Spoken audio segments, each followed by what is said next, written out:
Today I'm going to teach you one of the fastest and easiest ways to break down an anxious thought and stop it from spiraling out of control.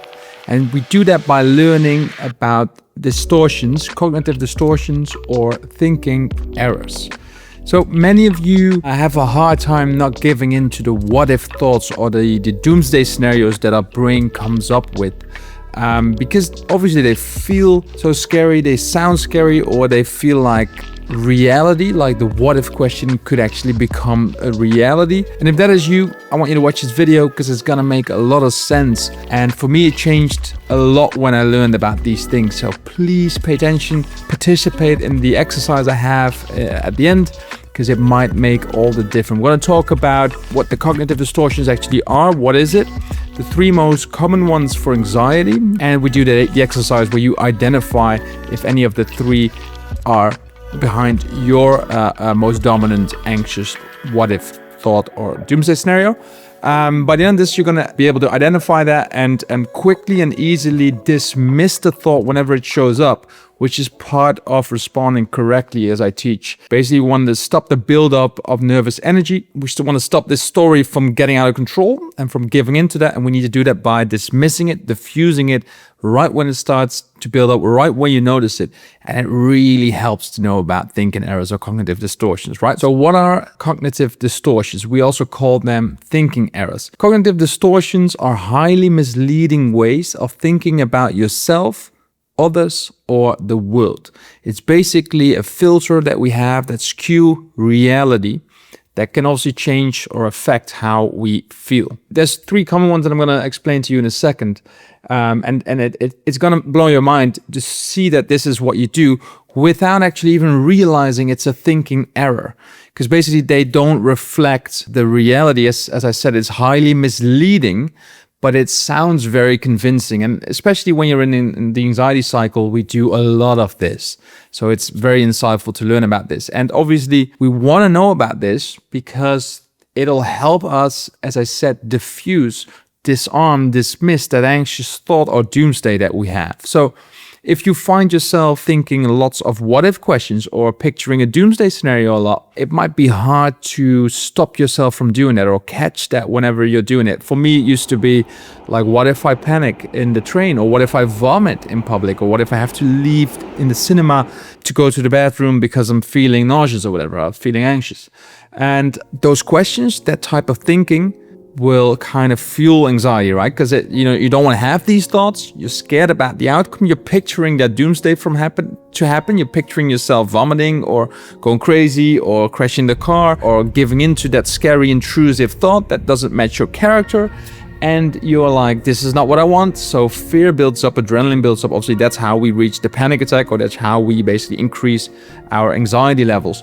And it all starts with kind of decreasing that buildup or ending the buildup of anxiety by catching the thought and saying, okay, this is an anxious thought, or this is adrenaline, this is whatever. We basically see it for what it is, where we can dismiss it and stop it from building up to this whole story in this doomsday that'll actually never happen. One of the quickest ones, and the most maybe proven ones, can be the thinking errors. Because if you know them and you start to identify them, it's not like an opinion, it's just like, oh, this is a thinking error, I can label it that way, and I can move on with the rest of the response of going through anxiety. Right, so what are the three most common ones for anxiety? I like to take you through emotional reasoning, all or nothing thinking, or black and white thinking, and jumping to conclusions. So starting with emotional reasoning, that was the one that blew my mind the first time I heard about it. Basically, emotional reasoning is, as it says, reasoning from how you feel, from your emotions. So in my case, it used to be, oh, I feel like getting sick. I feel like I'm about to vomit, so I must be about to vomit. Whereas the feeling and the symptom of the nausea and everything came from anxiety, and I didn't actually have to vomit, or I didn't have to leave. It could also be like, oh, I made a fool of myself, so I feel like an idiot, so I must be one. Right? It's reasoning from how you feel. It's not just saying like, look, I feel this way. That's just the way it is now. It doesn't mean much. No, it's just, I feel this way, so this must be about to happen. Like, I feel anxiety coming up, so I must be in danger.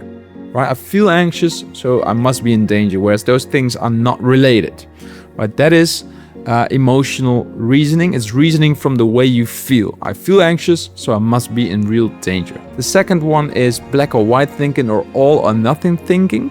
Basically, you look at things as if they're black and white, whereas most of life happens in the gray between it. That is like maybe either you're calm or you're anxious. And whenever you're in the middle, like maybe a little bit nervous, as we humans tend to be. If I got to speak in front of a crowd, I might still get some nervousness. Where if you think black and white, you might go like, you feel nervous and you're like, oh no, this is anxiety, I'm doing it wrong, and you spiral out of control, right? In my case, I was like, I feel as if I'm not feeling very well, I feel a little bit ill, so I'm, so I'm either going to vomit or I'm okay. Right, and there's this whole thing in the middle where you're actually just maybe ill and not vomiting right away, not in public, anyways. So there's like it's a way of thinking where you go, it's either this or it's that, right? It's either failure or it's good. So it's like you got to realize that in the middle is where life happens. The third one that most people with anxiety have or do is jumping to conclusions. Basically, you jump to a painful and upsetting conclusion that isn't really supported by the facts. And we do this often by either mind reading or fortune telling. So we're mind reading mostly in social events where we go, oh, if I have to leave, they might think X, Y, Z of me. They might hate me. They might laugh at me.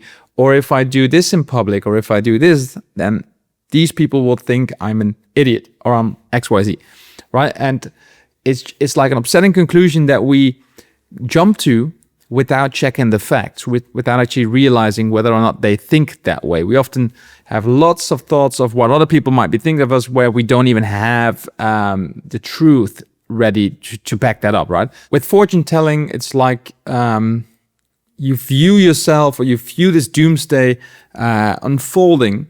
You're basically telling the future, as it says. You basically say like, oh, if I go to this place, or if anxiety shows up, then this will happen, and there's a whole story around that in the future that may not ever actually happen, right? It's not backed up by evidence either. It's a made-up thing. It's a story. So being able to recognize any of these three distortions, these thinking errors in your own patterns, in your own thought patterns, can be very beneficial. Like thinking that if your symptom would show up, you have to leave, but if you can't leave, then you spiral out of control or go crazy or crash the car whenever you're driving. That is fortune telling. That is basically a story. It's made up. It's jumping to a conclusion that if you get a panic attack in the car, you immediately crash. It's also black and white thinking, really, because it's like either I drive or I crash, but there's no place in the middle where you might be able to just pull over, right? Or do something else. So, and obviously emotional reasoning is like, oh, if I feel like losing control, I must be losing control. Whereas if you know, if you have anxiety, if you feel like losing control, you're actually hyper focused and actually very vigilant or whatever. So it isn't actually something that that actually happens. Losing control never actually happens. You're just trying to get way too much control, and obviously you spiral that way. So three important thinking errors that I want you to start to identify. So anytime you do it and you recognize it, you don't have to always recognize it. We're not trying to be perfect, but if you recognize it, you can say, oh, look, I'm all or nothing thinking. I'm black and white thinking, whatever. Oh, this is black and white thinking. The reality is. And then you notice that the anxiety starts to die down. What if I crash the car? What if I panic and crash the car? Oh, all or nothing. Oh, emotional reasoning. Oh, that's fortune telling. It isn't actually true, right? So I want you to take a moment now, maybe grab a pen, piece of paper, write it on your laptop, whatever, and just write down what the dominant what if thought is that you have. What if I crash? What if I panic? What if I vomit? What if XYZ? What if I leave the stove on? What if that?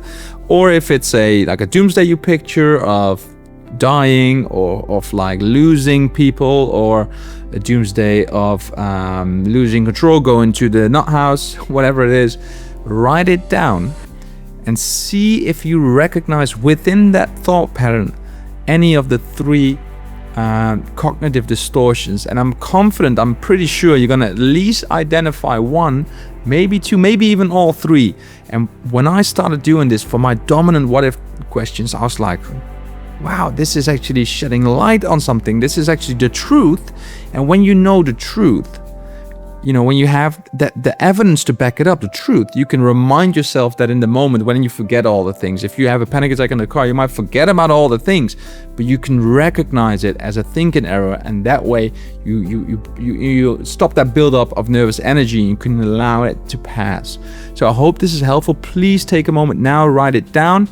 And the next time it shows up, remind yourself, oh, this is just a thinking error. This is just what everyone does with anxiety. But now I know, so I can stop indulging with it. Life doesn't happen in black or white. Life happens in the middle. The emotions don't always reflect the reality. It's just how we feel. But how we feel isn't always the truth. It just comes from our thoughts. So if you think you're in danger, you're going to feel in danger, whereas in reality you're safe. And we cannot predict the future. The doomsday that we picture likely doesn't happen, and if it happens, we cross that bridge when we get there.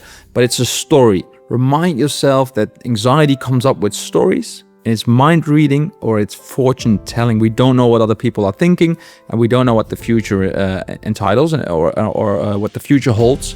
So yeah, start catching the thinking errors. It's a story. It's not real. And let me know below in the comments what a dominant thinking error is that you've identified, or whether you've been able to identify multiple of these in your own anxious thoughts patterns. Well, thanks so much for watching. As always, like, subscribe, and check out my other videos, and good luck. Let me know how it goes.